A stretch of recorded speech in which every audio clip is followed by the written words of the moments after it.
Hello. അതെ, ഒരു chicken biryani കൊടുത്തു വിടണേ. Building number 50, room number 303. ഓ, ഒന്ന് പെട്ടെന്ന് കൊടുത്തു വിടണേ. നല്ല വിശപ്പ്. ആ, ഓക്കെ.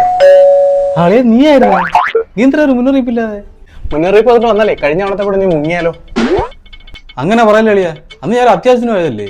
എന്തായാലും ഈ അവധിക്കാലം നിന്റെ കൂടെ തന്നെ. എന്തുവാടാ റൂമിനത്ര മതി അവിഞ്ഞ കപ്പ പുഴുകുന്ന പോലത്തെ മണം?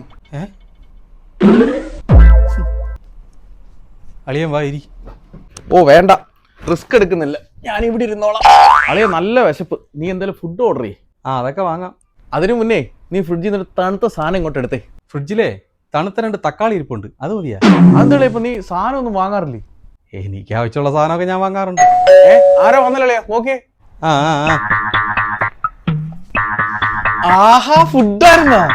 ഞാൻ വരുന്നതിന് മുന്നേ എന്റെ വിശപ്പൊക്കെ മനസ്സിലാക്കി ഫുഡ് ഓർഡർ ചെയ്ത് വെച്ചേക്ക് വരുന്നില്ലയോ? കൊള്ളാം. അളിയാ, ബിരിയാണി ആയിരുന്നോ? പൊളി അളിയാ. അളിയാ, നല്ല സൂപ്പർ ടേസ്റ്റ് ആയിരുന്നു. കുറച്ചെങ്കിലും ബാക്കി വെക്കായിരുന്നു. കുറച്ചെന്തിനാ ആക്കുന്നേ? അളിയൊരു ബിരിയാണി അങ്ങോട്ട് ഓർഡർ ചെയ്യേ. ഓ, ആയിക്കോട്ടെ.